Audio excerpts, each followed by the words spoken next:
गोविंद जय जय गोपाल जय जय राधा रमण हरि गोविंद जय जय गोविंद जय जय गोपाल जय जय राधा रमण हरि गोविंद जय जय ओम नमो भगवते वासुदेवाय। ओम नमो भगवते वासुदेवाय। हरे कृष्ण। तो आज यहाँ कथा का पंचम दिवस है और हम लोग यहाँ पर श्रवण कर रहे हैं कपिल भगवान की शिक्षाओं को।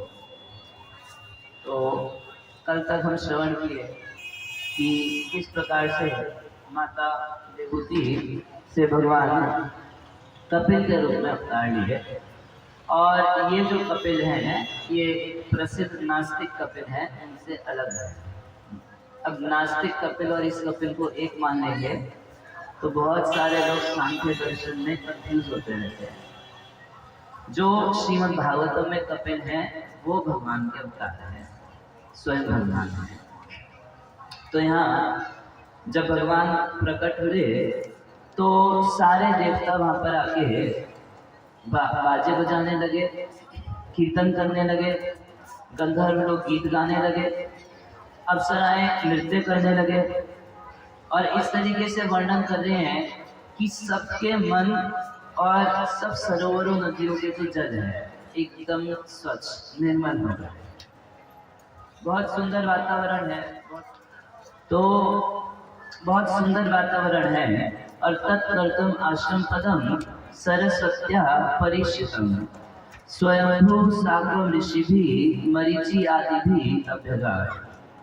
कह रहे हैं कि तब कर्दम मुनि के आश्रम पर जो सरस्वती नदी के तट पर है वहां पर स्वयंभू, स्वयंभू का अर्थ है ब्रह्मा जी, ब्रह्मा जी वहां पर आए और स ऋषि भी मरीचि आदि ऋषियों के साथ आया। और भगवंतम परम ब्रह्मम सत्वांशेन शत्रुघ्न तत्संख्यात विज्ञाप्य जातम विद्वान अजस्वरा।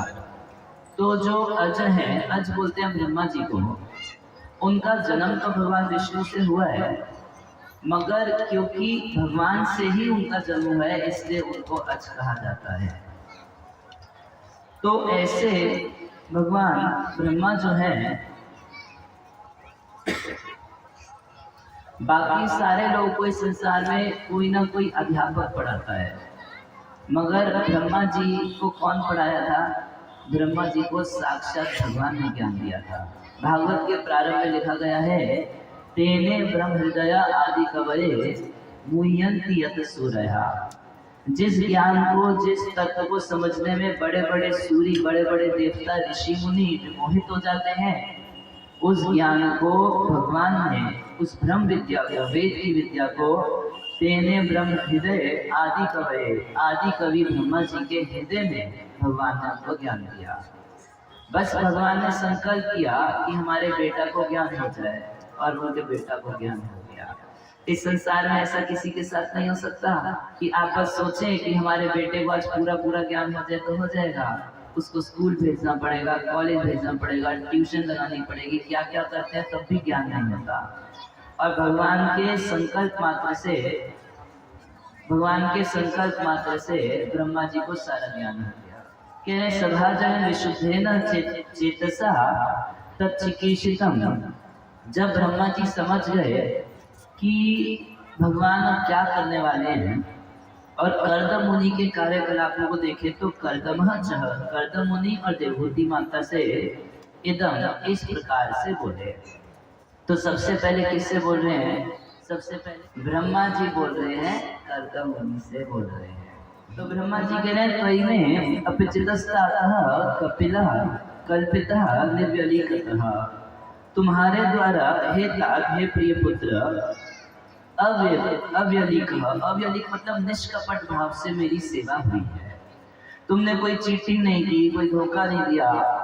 और देखिए कभी कभी क्या होता है कि पिता पुत्र को कुछ बोलता है तो पुत्र करना नहीं चाहता तो कुछ चीटिंगबाजी कर देता है, या तो काम किसी और को सौंप दिया और कोई जिम्मेदारी ली नहीं, कुछ ऐसी चीटिंग कर लेते हैं। कुछ ऐसा कर लेते हैं इधर मुंह से तो कह दिया कि कर देंगे क्या है, और उसके बाद करते नहीं है। कुछ ऐसे लोग होते हैं जो कर तो देते हैं मगर मन में बड़े ग्रजेस रख के करते हैं कि इनको मैं ही मिलता हूँ क्या हर काम बताने के लिए, कुछ ना कुछ ग्रजेस। अरे सब कुछ तो आपके मन के अनुसार ही किया। तो कह रहे हैं कि अव्यधिकम, ये सब चीटिंग ग्रज वगैरह इस सब के बिना तुमने बहुत अच्छे ढंग से मेरी सेवा की। यन्मे सचगृह वाक्यम भगवान मानद मानय, कह रहे आपने मेरे को बहुत मान दिया, बहुत आदर दिया, बहुत सम्मान दिया। कि किसी गुरु का या पिता का सबसे बड़ा सम्मान यही है, उसे नरेंद्र प्रभु कहते थे, माइक खराब हो गया था तो बोल नहीं पाए। किसी का सबसे बड़ा सम्मान ये है कि उसकी बात मानना। अगर हम किसी बड़े की बात मानते हैं, गुरु की पिता की बात मान लेते हैं, तो यही उनका समुचित आदर माना जाता है। आप ये मान लीजिए किसी को आप माला पहनाइए, प्रणाम कीजिए, सब कुछ कीजिए, और वो जो बोले करने को तो वो तुम्हारे बात करना होता है तो उसको मान देना नहीं कहते। असली मान देना होता है कि आदेश का पालन करना। राखो वचन मन मोरा, भक्तियों ठाकुर गाते हैं, हम लोग सुबह में गाते हैं उसको, कह रहे नाम सुधा रस गाओ कृष्ण जस, राखो वचन मन मोरा। तो मेरा एक वचन रख लो, या मेरी बात मान लो, ये मेरी बात मान लो कि नाम सुधा रस, ये जो नाम का अमृत का जो रस है, नाम सुधा रस गाओ कृष्ण जस, और अपने मुख से कृष्ण का गुणगान करो। मेरा इतना वचन तुम लोग रख लो, हरे कृष्णा कृष्णा कृष्णा हरे हरे, हरे राम राम राम हरे हरे। एतावत्यव शुश्रूषा कार्य पितरी पुत्र कही, यानी एतावती इतना ही, एतावती एवं शुश्रूषा, एक गुरु की या एक पिता के प्रति पुत्र का, कार्य पितरी पुत्र का, पिता के प्रति पुत्र का बस इतना ही कर्तव्य होता है कि बाणम इति अनुमन्यतः, जब पिता कुछ आदेश दे वो कर पाए या ना कर पाए, कम से कम हाँ बोल दे। अगर हाँ बोल दे तो इसको ही पिता की सबसे बड़ी सेवा मान दिया जाएगा। हम लोगों से तो हाँ भी नहीं बोला जाता, एकदम झगड़ा पाल लेते तुरंत कि बोल कैसे दिए मेरे को। कह रहे कि पिता की सबसे बड़ी सेवा यही है, एतावत्य शुश्रूषा कार्य पितरी पुत्र कही, पुत्र का पिता के प्रति बाणम इति कर लगा। यस प्रभुपाद जी एक प्रवचन अंग्रेजी में दे रहे थे, तो बोल रहे थे कि यस सर वाला, यस मैन बनना है हमको। अभी हम लोग नो मैन है, हमको क्या बनना है, यस मैन बनना है। यस मैन, भगवान के लिए भगवान कुछ बोले तो यस मैन, यस यस बोलना है। तो बाड़ा मतलब हाँ करेंगे, अनुमन्य, उसको इस तरीके से आदर का पालन करना चाहिए। गौरव है गुरु वचन, गुरु के वचन में गौरव वृद्धि करके, महान वृद्धि करके, ये मानते हुए कि परमात्मा ही उनके मुख से बोल रहे हैं, इस रूप में गुरु के वचन को मानना चाहिए। ये एक शिष्य का गुरु का समुचित आदर होता है। अब देखेंगे सुखदेव गोस्वामी की वर्णन शैली में वो कह रहे हैं कि भगवान रामचंद्र जो हैं वो अपने पिता दशरथ की आज्ञा का पालन किए। दशरथ महाराज आज्ञा नहीं दिए थे वास्तव में, महाराज दशरथ मुंह से राम जी को नहीं बोले कि तुम वन में चले जाओ, वो तो कुछ बोलने की स्थिति में ही नहीं थे। तब जब कुछ नहीं बोल पा रहे थे तो केकई माता बोली कि ये तो बोलेंगे नहीं, मैं बोल देती हूँ। अच्छा, उसको भी दशरथ की आज्ञा मान के स्वीकार किए, और इतना ही नहीं, भागवत में सुखदेव गोस्वामी के शब्दों में कह रहे हैं कि स्त्रीण पिता की आज्ञा का पालन किए।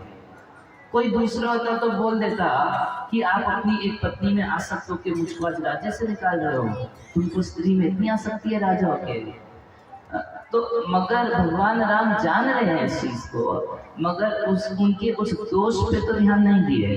कि मेरा पिता स्त्री में आसक्त है, स्त्री के वशीभूत होकर इस तरीके से आज्ञा दे रहे हैं, मगर ऐसे स्त्रीण पिता की भी आज्ञा का पालन किए, क्योंकि वास्तव में यही कर्तव्य है कि बाढ़वेति अनुमन्येतः गौरवेण गुरुर्वचः।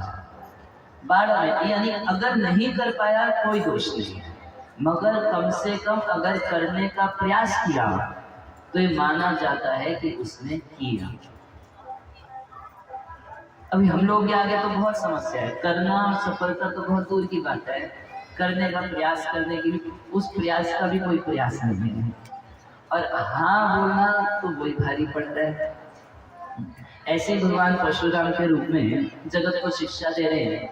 एक बार की बात है, उनके पिता जब यज्ञ के लिए बैठे थे तो उनकी माँ रेणुका जो थी, तो रेणुका गई थी कुछ नदी से जल लेने के लिए, और वहाँ क्या देवताओं का उनको दर्शन हुआ।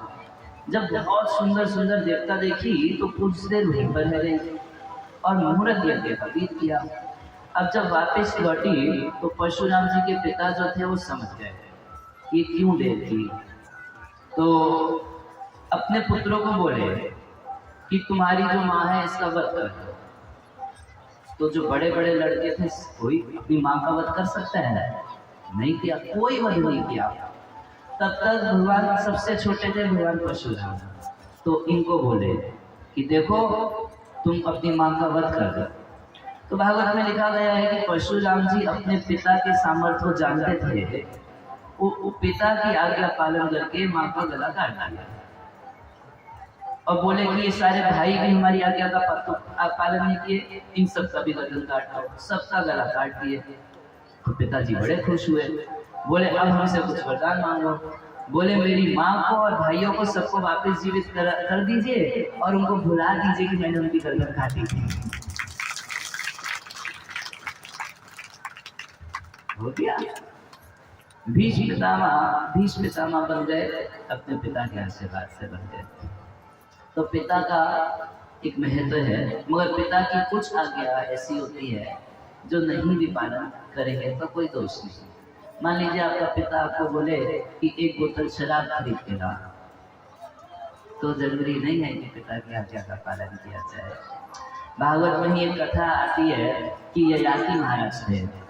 तो ययाति महाराज जो थे, उनके ससुर शुक्राचार्य उनको शाप देके बहुत जल्दी ही बूढ़ा कर दिए।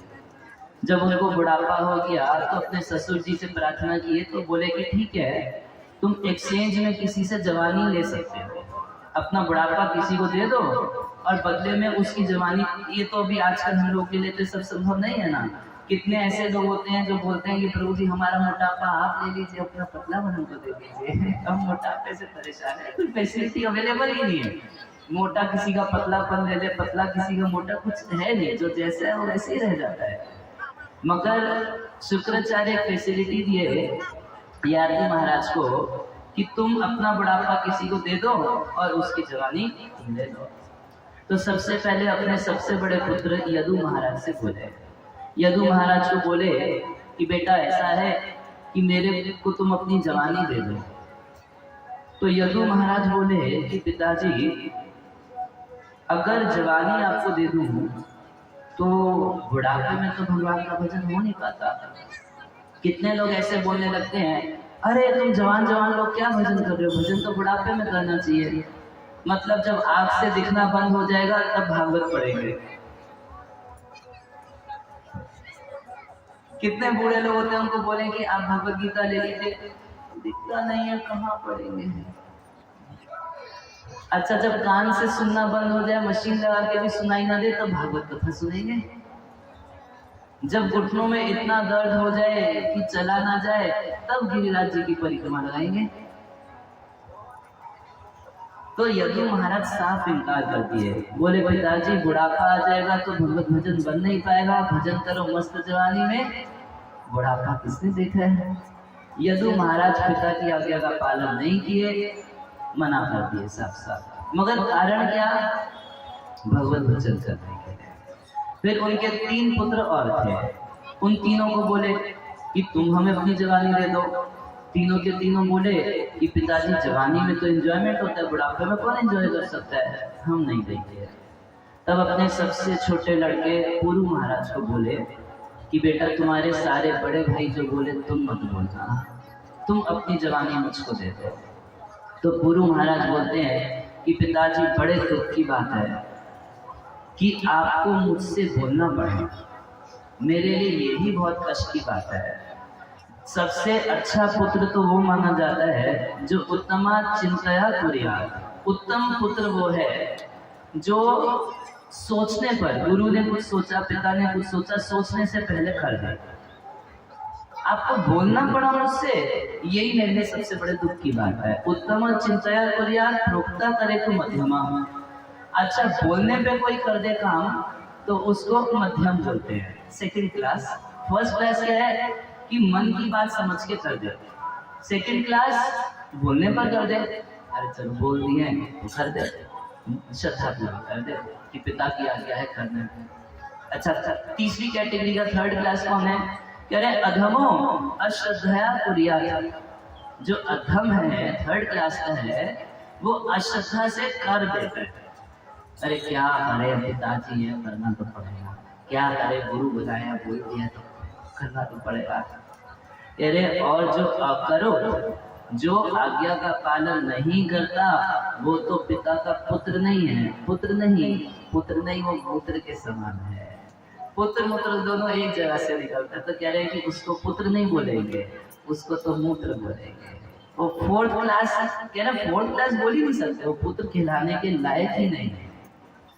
अच्छा, तो पुरु महाराज यादव महाराज को अपनी जवानी दे दिए, तो यदु महाराज पिता की आज्ञा पालन नहीं किए और पुरु महाराज को राज्य की प्राप्ति हुई थी।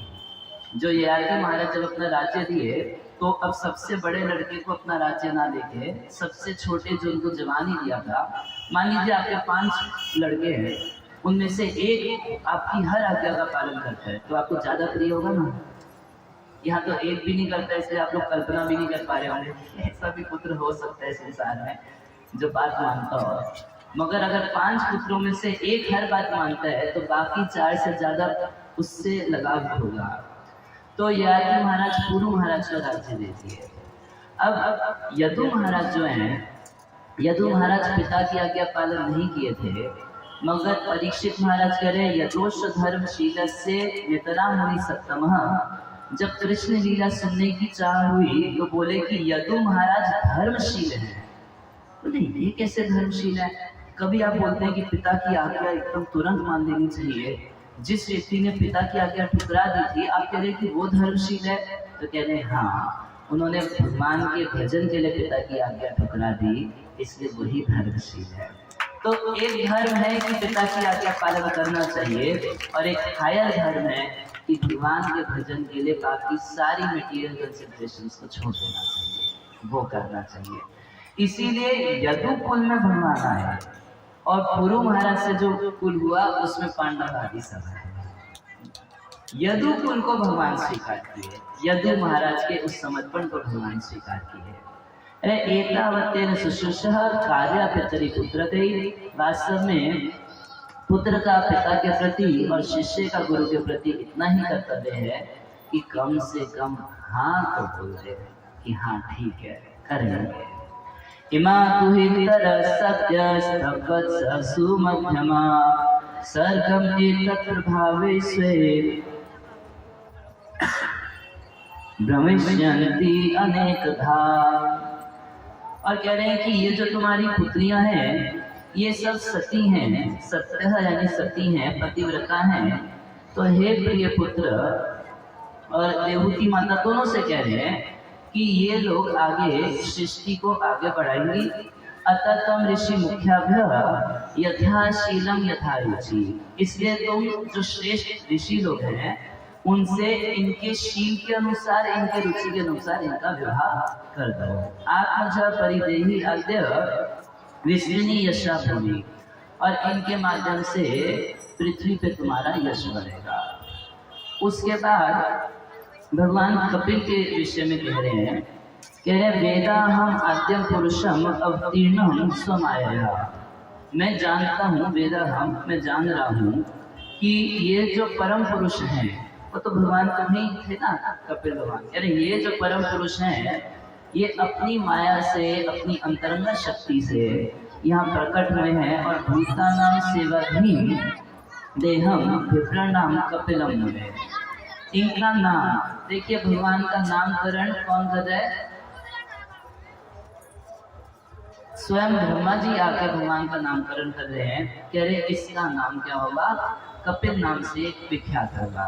तो जन्म की बात बोले, अब कर्म की बात बोल रहे हैं। भगवान भगवद गीता में कहते हैं जन्म कर्म च मे दिव्यम एवं यो वेति तत्ततः त्यक्ता देहम पुनर्जन्म नेति मामेति सर्जना। भगवान कह रहे हैं मेरा जन्म और मेरा कर्म साधारण नहीं है। इस संसार में जैसे लोग जन्म लेते हैं वैसा जन्म भगवान का नहीं है। भगवान कृष्ण जब प्रकट हुए तो चतुर्भुज रूप में प्रकट हुए थे। हम में से कोई 4 अंजा वाला पैदा हुआ था? कोई जो अपने आप को आज कलयुग में भगवान कहता है, अरे भगवान इतना सुंदर जन्म लिए, एकदम पीत वस्त्र, पीले रंग की धोती पहने थे, माँ के गर्भ से निकले हैं, मगर धोती के ऊपर एक निशान नहीं। ये बच्चा जब जन्म लेता है तो उसके शरीर पे कितना खून का दबा, ये वो कितना सारा गंदा निशान होता है, कोई निशान नहीं था। और भगवान बहुत सुंदर सुंदर गहने पहने थे और सर पे हेलमेट लगा के पैदा हुए थे, मुकुट धारण किए हुए थे। अब इस हम में से कोई ऐसा था क्या? बहुत सुंदर मुकुट धारण किया। अरे मुकुट तो क्या, एक लंगोट तक शरीर पे नहीं थी। जब हम सबका जन्म ऐसे हुआ। और भगवान जन्म लेते ही अपने माता पिता के 3 जन्म की कुंडली सुना दी।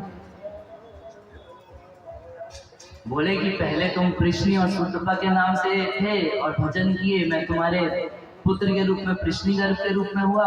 जब तुम अदिति कश्यप के रूप में हो तो तुम्हारे हिस्से में वामन देव के रूप में हुआ। और देखो अपना वचन सत्य करने के लिए तीसरी बार फिर यही दिखाने के लिए कि मैं अपनी बात कभी झूठ नहीं करता, सच बोलता हूँ मैं, तो ये दिखाने के लिए चतुर्भुज रूप में तुम्हारे सामने प्रकट हुआ हूँ। अब ऐसा कोई है संसार में जो, हम लोगों को तो अपना नाम भी नहीं पता, अपने जन्म कुंडली का कुछ ज्ञान नहीं है। और भगवान जब जन्म लिए तो अपने माता पिता के 3 जन्म की कुंडली सुनाने लगता है। तो भगवान भगवद गीता में कह रहे हैं कि मेरा जन्म जो है अलौकिक है। ये इस लोक में जैसे लोग जन्म लेते हैं वैसा जन्म कृष्ण का नहीं है। अब कृष्ण को एक साधारण पुरुष समझे, एक हुआ था पहले कोई महापुरुष, अगर इतना भी समझे तो ये समझ बहुत कम है। कह रहे हैं जन्म कर्म च मे दिव्य, मेरा जन्म और मेरे जो दिव्य कर्म हैं उनको अगर कोई अलौकिक समझ ले, भगवान की चोरी हम लोगों की चोरी जैसी नहीं है। भगवान की चोरी की लीला ऐसी है कि भगवान की चोरी की लीला सुनने मात्र से आपकी चोरी की आदत खत्म हो जाएगी। सुखदेव गोस्वामी कहते हैं कि कृष्ण के रास विहार को अगर कोई नकल करने का सोच रहा है तो बस इतना उससे कहना चाहते हैं सुखदेव गोस्वामी कि ईश्वर की हरकतों की नकल नहीं की जा सकती। यदि फिर भी आप सोचे कि करनी है तो शिव जी समुद्र मंथन में हलाहल विष पिए थे, एक चूहे मारने की दवा पीते थे, आपको बता दो। अगर आप सोचते हैं कि हम नकल करेंगे ईश्वर की, तो भोले बाबा तो हलाहल समुद्र में अपनी हलाहल विष कर तली के अपने हाथ में पूरा उसको समेट के पी गए। तो आप बोलेंगे इतना तो नहीं पी सकते, तो कोई नहीं, 1 बोतल चूहे मारने की दवा इतना तो पचा के दिखा दीजिए। श्रील सुखदेव गोस्वामी कह रहे हैं भगवान की रास विहार की लीला इतनी पवित्र है, इतनी पवित्र है कि यदि कोई धीर व्यक्ति किसी शुद्ध भक्त के मुख से भगवान की रास लीला सुन ले तो उसके हृदय की काम की बीमारी, काम वासना की बीमारी हमेशा के लिए खत्म हो जाएगी। आप इस संसार में जो फिल्मों में गंदी चीज देखते हैं वो देखने से आपकी वासना बढ़ती है, मगर वही कार्य आपको जो लग रहे हैं कि कृष्ण कर रहे हैं, वो अगर 2 क्वालिफिकेशन रखने हैं कि स्वयं सुनने वाला धीर हो। अगर अधीर होगा तो सोचेगा कि हम भी नकल करेंगे। सुनने वाला धीर हो और सुनाने वाला भगवान का शुद्ध भक्त हो, तो केवल भगवान की रास विहार की लीला सुनने से काम विकार ही खत्म हो जाएगा हृदय से। तो क्या भगवान की रास विहार साधारण है? क्या अगर जिसका नाम लेने से, जिसकी कथा सुनने से काम वासना खत्म हो जाती है, क्या उसमें काम हो सकता है? भगवान भगवद गीता में कह रहे हैं जन्म कर्म च मे दिव्यम एवं यो वेति तत्वतः। अगर तत्वतः कोई ठीक ढंग से समझ जाए कि भगवान के जन्म और कर्म दिव्य हैं, तो त्यक्ता देहम पुनर्जन्म नेति मामेति सर्जना, तो ये शरीर छोड़ने के बाद दोबारा किसी माँ के गर्भ में जन्म नहीं लेना पड़ेगा। त्यक्ता देहम पुनर्जन्म नहीं थी, कह रहे पुनर्जन्म तो उसका नहीं होता। तो पूछे अच्छा कहाँ जाता है, कहीं हवा में लटक जाता है, क्या होता है उसका? कह रहे माँ मेरी मेरे धाम में आता है, मेरे साथ रहता है, मुझको प्राप्त करता है। केवल इतना समझने से कि भगवान का जन्म हमारे जन्म से कुछ डिफरेंट है, भगवान के कर्म हमारे, कुछ लोग बोल देते हैं कृष्ण करे तो रासलीला और हम करे तो करेक्टेड लीला, और एकदम सही है। आप कृष्ण करें तो रासलीला है, आप करेंगे तो जेल जाना पड़ेगा, आप करेंगे तो टेंशन में आ जाएंगे। भोग करने का एक स्वरूप है कि भोग करने के बाद व्यक्ति बहुत गिल्ट महसूस करता है, सुख महसूस नहीं करता, दुख महसूस करता है। यही संस्पर्शा भोगा दुख योनि एवते, भगवान भगवद गीता में कह रहे हैं ये जो भोग है, और भोगों में सबसे पहला भोग क्या? संस्पर्शजा, जो स्पर्श करके लोग भोग प्राप्त करते हैं। दुख योनिया एवते, ये दुख की योनि है, ये दुख को जन्म देने वाला है, यहाँ से दुख की परंपरा शुरू होती है। तो भगवान की लीलाओं में और हमारे ढीली लीलाओं में कुछ अंतर है या नहीं है? बहुत बड़ा अंतर है। केवल इतना अंतर जो समझ जाएगा उसका इस संसार में दोबारा जन्म नहीं होगा। हरे कृष्णा कृष्णा कृष्णा हरे हरे, हरे राम राम राम हरे हरे। तब भगवान कपिल के कर्म ब्रह्मा जी कह रहे हैं, ज्ञान विज्ञान योगेन कर्मणा उद्धरण जटहा, कह रहे हैं ये जो कपिल भगवान है ये ज्ञान विज्ञान योगेन, ज्ञान विज्ञान योग का वर्णन करेंगे, इसका प्रवर्तन करेंगे। ज्ञान किसको बोलते हैं? ज्ञान बोलते हैं किताबी ज्ञान को, जैसे अभी हम सुन रहे हैं कि कुछ ज्ञान हासिल कर रहे हैं। जब इस ज्ञान का जीवन में अनुभव करते हैं, जब इस ज्ञान को उतार लेते हैं जीवन में, तो उसको विज्ञान बोलते हैं। तो उसी दिन तो अनुभव नहीं होता। कोई भी व्यक्ति कोई ज्ञान हासिल करता है, मान लीजिए बचपन में कुछ स्कूल में सुने थे, 6ठी क्लास में 7वीं क्लास में, कभी कभी 20 साल बाद रियलाइज करते हैं अरे हम बचपन में सुने थे बात, हाँ ऐसा ही होता है। इसको विज्ञान बोलते हैं। तो ज्ञान विज्ञान योगेन, योग किसको बोलते हैं? तो योग उसको नहीं बोलते जो आजकल टीवी पर दिखाया जाता है। योग का मतलब है जोड़ना, आत्मा का परमात्मा से संबंध जिस साधन से जुड़ता है उसको योग बोला जाता है। इसलिए अनेक प्रकार के योग है, कर्म योग है, ज्ञान योग है, ध्यान योग है, भक्ति योग है, ये सब योग है। आजकल तो लोग सोचते हैं कि ऐसा ऐसा करना तो वही सबसे बड़ा योग है। वो योग नहीं है, वो कुछ व्यायाम एक्सरसाइज इसको कह सकते हैं, शरीर को स्वस्थ रखने के लिए लोग करते हैं। मगर वास्तविक योग होता है जिसमें आत्मा परमात्मा का कनेक्शन जुड़ता है। कहने ज्ञान विज्ञान योगेन कर्मणाम उद्धरण जटहा, और ये जो जटिल कर्म की वासना है इससे लोगों को निकालने के लिए प्रवचन करेंगे भगवान कपिल। कर्मणाम उद्धरण जटहा, कर्म किसको बोलते हैं? एक होता है सकाम कर्म, हम कुछ इच्छा से कोई कर्म करते हैं और वो इच्छाएं हमको हमेशा प्रेरित रखती हैं और काम करने में।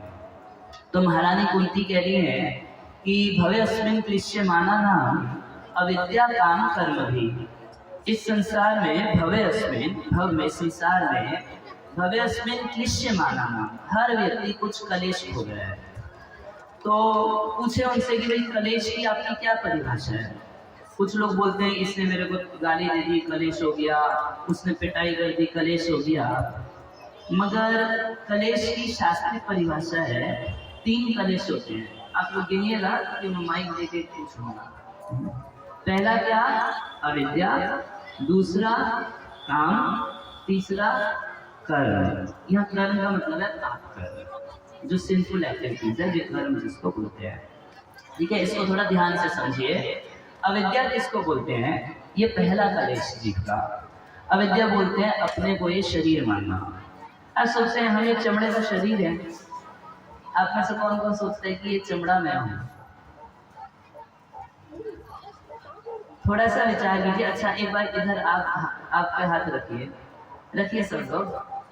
अच्छा, आप क्या बोलेंगे, मेरी आँख या मैं आँख? मैं आँख, मैं आँख हूँ। मेरी आँख, मेरी नाक, मेरा कान, मेरा हाथ, तो मैं कौन हूँ?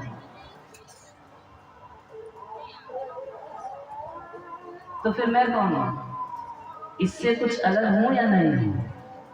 अविद्या बोलते हैं कि इस जड़ शरीर को, ये चमड़े के शरीर को व्यक्ति मैं मानता है। भाई दो टर्म है ना, एक ब्राह्मण और एक चमार। ब्राह्मण किसको बोलते हैं? जो ब्रह्म के लिए, पर ब्रह्म के लिए, भगवान के लिए कर्म करता है उसको ब्राह्मण बोलते हैं। और जो दिन रात चमड़े के लिए काम करता है उसको चमार बोलते हैं। और हम सब ये माने बैठे हैं कि मैं ये शरीर हूँ, मैं काला हूँ, मैं गोरा हूँ, मैं लड़का हूँ, मैं लड़की हूँ, मैं भारतीय हूँ, मैं बिहारी हूँ, मैं अमेरिकन हूँ। हर व्यक्ति ये उपाधियों से ग्रस्त शरीर को मैं मान के बैठा है। इतनी सारी उपाधियां ले ली। मैं पढ़ा लिखा हूँ, मैं अनपढ़ हूँ, मैं स्वस्थ हूँ, मैं बीमार हूँ, मैं लंबा हूँ, मैं छोटा हूँ, मैं मोटा हूँ, मैं पतला। कौन मोटा है? मैं राजा हूँ, मैं अमीर हूँ, मैं गरीब हूँ। कौन राजा है? आप अमीर हैं तो हमेशा अमीर रहेंगे क्या? आप गरीब हैं तो हमेशा गरीब रहेंगे क्या? आप काले हैं तो हमेशा काले रहेंगे क्या? अगला जन्म हो सकता है कि अमेरिका में हो जाए तो गोरे हो जाएंगे, और अमेरिका वालों का जन्म अफ्रीका में हो जाए तो काले हो जाएंगे। और कई लोग तो उसी जन्म में काले के गोरे, गोरे के काले हो जाते हैं। ये एक अहंकार, मैं बच्चा हूँ, मैं बूढ़ा हूँ। आप किसी बच्चे से पूछिए तो बोलेगा मैं तो छोटा सा बच्चा हूँ। 15-17 साल का होगा, उसको आप बोल दीजिए बच्चे, बच्चा दिखाई दे रहा हूँ, बुरा मान जाता है। अरे 10 साल पहले तो तुम ही बोलता था कि मैं छोटा सा बच्चा हूँ, आज तुमको तो बुरा मान। अहंकार बदल गया। पहले अहंकार था मैं बच्चा हूँ, अब अहंकार क्या हो गया? मैं जवान हूँ। अच्छा, किसी 60 साल के व्यक्ति को बहुत सारा काम बताने लगे हैं, बोलते हैं मैं बूढ़ा हो गया, अब नहीं कर पाऊंगा। उसका एक अहंकार बदल गया कि मैं बूढ़ा हूँ। इसको बोलते हैं अविद्या। इन अविद्याओं के नाते अविद्या से दूसरा कलेश उत्पन्न होता है, जिसको बोलते हैं क्या? काम, इच्छा। इच्छा होती है। जैसे एक अविद्या है कि मैं भारतीय हूँ, तो 6-6 घंटे हम क्रिकेट मैच देखते हैं कि भारत जीतना चाहिए। अच्छा, भारत पाकिस्तान का मैच है, जो चाइना में रहने वाले हैं उसको अहंकार है कि मैं चाइनीज हूँ। उसको कोई लेना देना नहीं कि इंडिया पाकिस्तान कितना मैच लड़ रहा है, मगर केवल इतना सा अहंकार कि मैं भारतीय हूँ हमें 6-6 घंटे काम में लगा देता है। टीवी के सामने बैठ के 6-6 घंटे क्रिकेट मैच देखते हैं कि भारत जीतना चाहिए। पाकिस्तानी सोचेगा कि पाकिस्तान जीतना चाहिए। एक अहंकार में हम भारतीय हैं तो सोचते हैं कि पाकिस्तानी का नाश होना चाहिए। मगर प्रभुपाद जी कहा करते थे कि अगर जीवन भर तुम सोच रहे हो पाकिस्तान पाकिस्तान पाकिस्तान, तो अगला जन्म पाकिस्तान में आ जाएगा। तब बोलोगे पाकिस्तान जीतना चाहिए। प्रभुपाद जी एक बार बॉम्बे में जुहू में प्रवचन कर रहे थे, बोले तुम एक पाकिस्तान पाकिस्तान पाकिस्तान के पीछे पड़े हो, मैंने पूरे विश्व को आज हिंदुस्तान बना दिया है, पूरी जगह भारत की संस्कृति का प्रचार करना है। तो राग द्वेष से मुक्त करने, तो इच्छा, ये एक अविद्या एक इच्छा उत्पन्न करती है। ये एक अविद्या है कि मैं पुरुष हूँ, तो स्त्री के शरीर को भोगने की इच्छा होती है। मगर जिसको ये अहंकार है कि मैं स्त्री हूँ, तो नेचुरली उसको स्त्री के शरीर में कोई रुचि नहीं है। एक अहंकार कामना उत्पन्न करती है, और वो जो कामना है वो हमसे पाप कर्म करवाती है।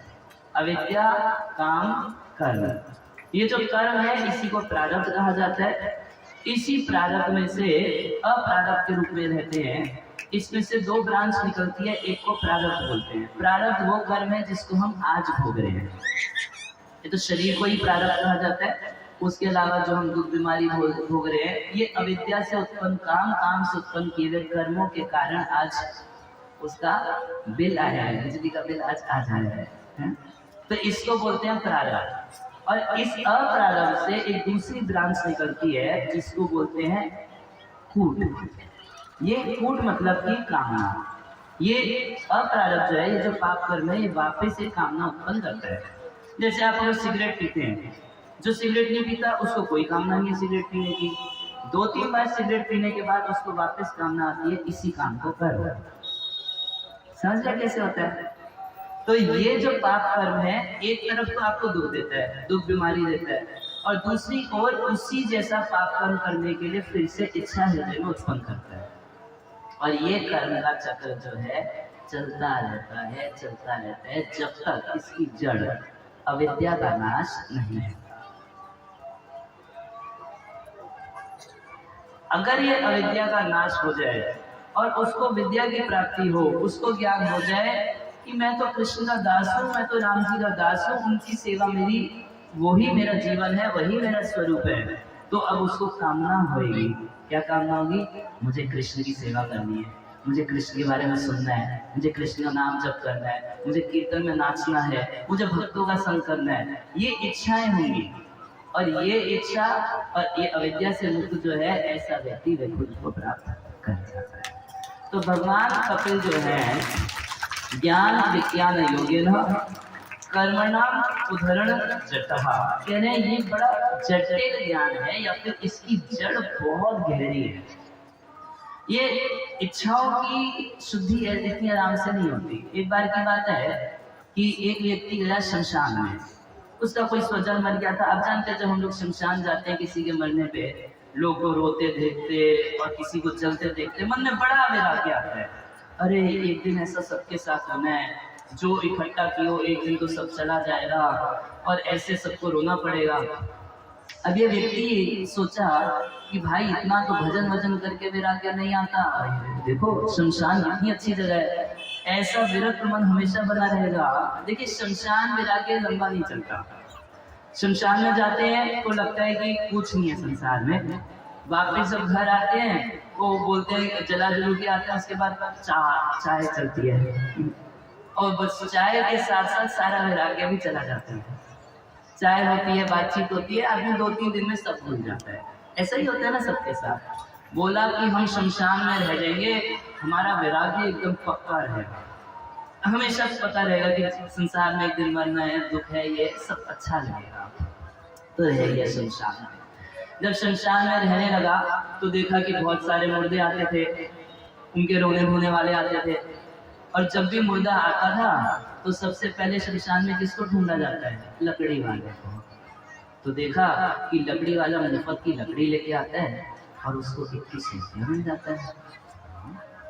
ना इस बिजनेस यहाँ तो दिन में 100 कस्टमर आते हैं।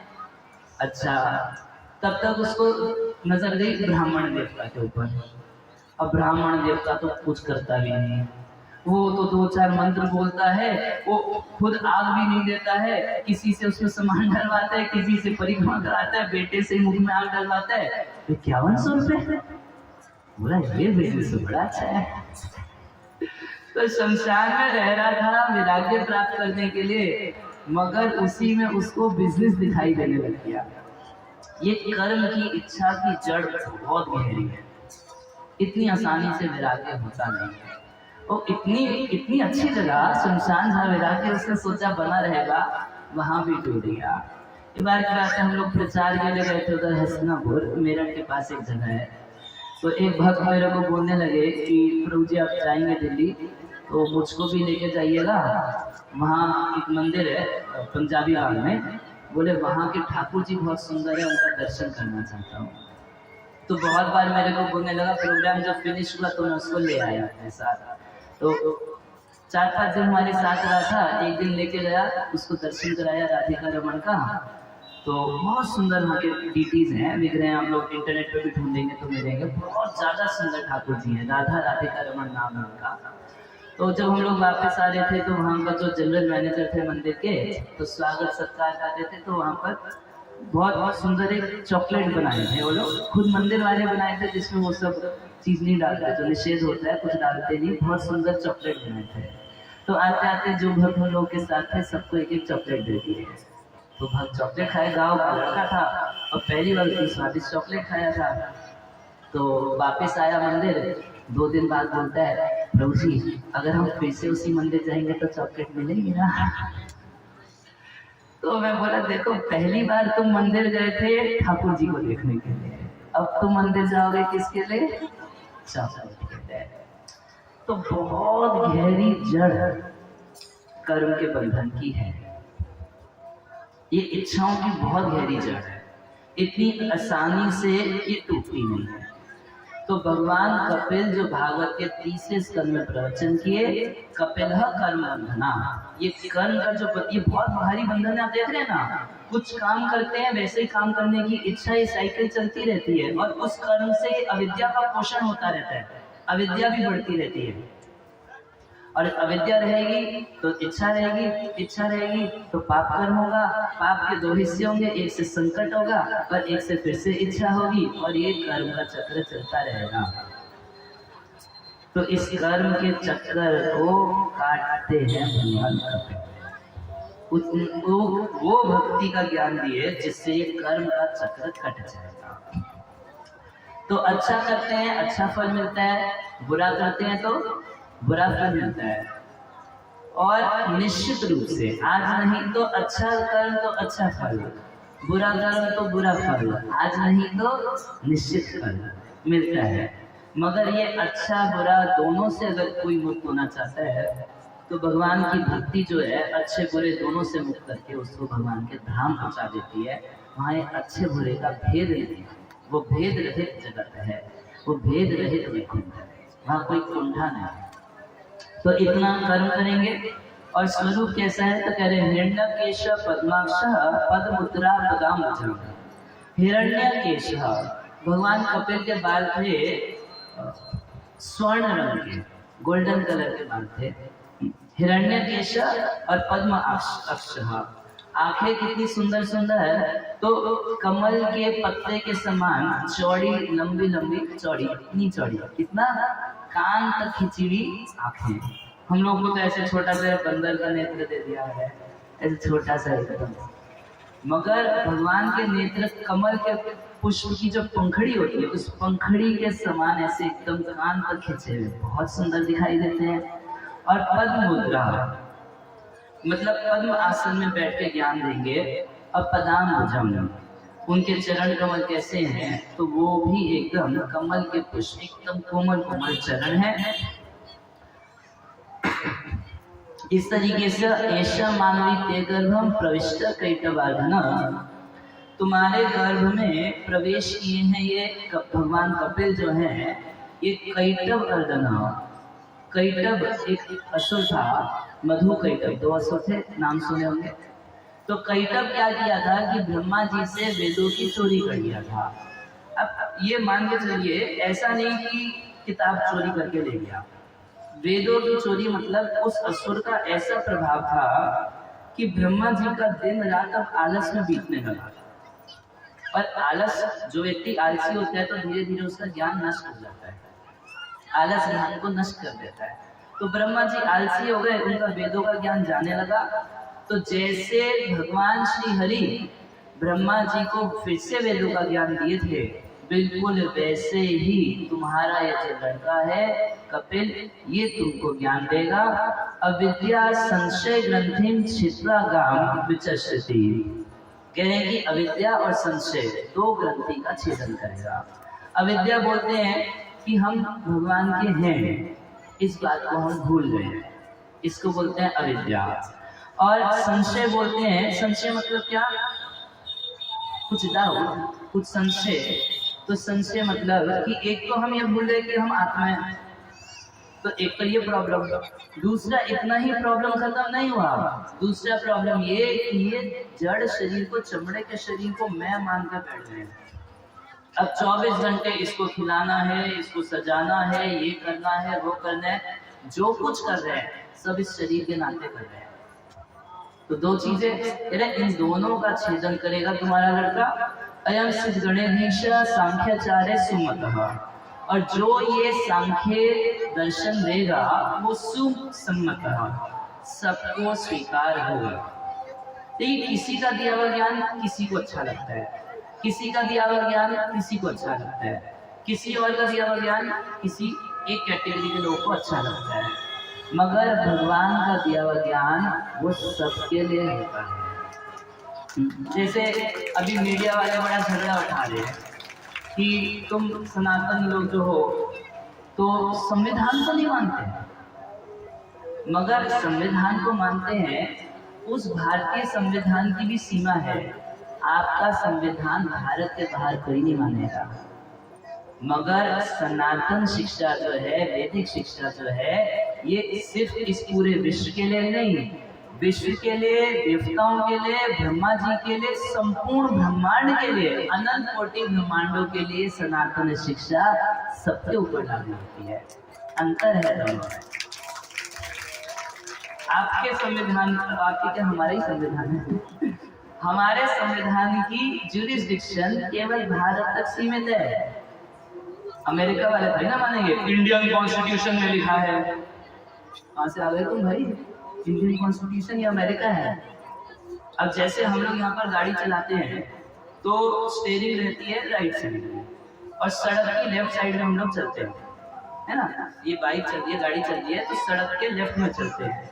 अगर आप अमेरिका जाएंगे तो वहाँ सड़क के राइट साइड में चला जाता है। और ड्राइवर जो होता है गाड़ी का, तो गाड़ी का ड्राइविंग सीट लेफ्ट में होता है और दूसरा व्यक्ति राइट में बैठता है। अब आप जाइए अमेरिका, बोलिए इंडिया में तो जी नियम है कि रोड के लेफ्ट में चलना चाहिए, हम तो लेफ्ट में ही चलेंगे। तो अमेरिका की पुलिस क्या करेगी? आधा घंटा उसको लेफ्ट वाली जेल में डाल देता। तो सुसंगत ऐसा ज्ञान, हर व्यक्ति की अपनी रियलाइजेशन होती है, अपना अनुभव होता है। साधु संत भी बोलते हैं तो अपने अपने अनुभव के स्तर तक बोलते हैं। जिसने ब्रह्म का अनुभव किया वो बोलेगा भगवान एक लाइट है, भगवान का ध्यान करो। जिसने परमात्मा का अनुभव किया वो सबके हृदय में रहने वाला है। और जिसने भगवान का अनुभव कर लिया वो फिर भगवान की बात करता है, और भगवान के अनुभव में परमात्मा, ब्रह्म सब अनुभव इंक्लूडेड हो जाते हैं। मगर तभी कोई व्यक्ति अपने अनुभव के अनुसार ही बोलता है। तो प्रहलाद महाराज अपनी शिक्षाओं में कह रहे हैं कि इस माया से निकलने के साधन तो अनेक हैं, मगर सबसे उत्तम साधन है अयम भगवतोदितः। जो साक्षात भगवान ने बोला है उससे बेटर कोई ज्ञान नहीं हो सकता। जो भगवत गीता में भगवान ने ज्ञान, हम लोग अपने अपने अनुभव से ज्ञान देते हैं। अनुभव मतलब हो सकता है वो शास्त्रों के आधार पर अनुभव, वो श्रेष्ठ अनुभव है, मगर जितना अनुभव किया उतना ही तो कोई बोल पा रहा है। जितनी उसकी सोच समझ आए, यथाधिकम यथामति, उतना ही तो बोल पा रहा है। तो अनेक फिलोसोफर्स हो सकते हैं संसार में, मगर सबसे बेस्ट फिलोसोफर जिसकी बात को मान के निश्चित रूप से आपको सफलता मिलेगी वो है भगवान श्री कृष्ण। अयम भगवत, क्योंकि उनका विचार सुसम्मत है। अरे उनके भक्त को थोड़ा सा, उनके दोस्त को, भक्त नहीं बोलेंगे दोस्त, उनके मित्र को थोड़ा सा मोह हो गया, बोल रहे मैं लड़ूंगा नहीं, ये है वो है, सगे संबंधी है। तो 45 मिनट अपने मित्र की काउंसलिंग की है भगवान। ऐसे जनरल बात की है, देखो ऐसा होता है वैसा होता है, बातें की है।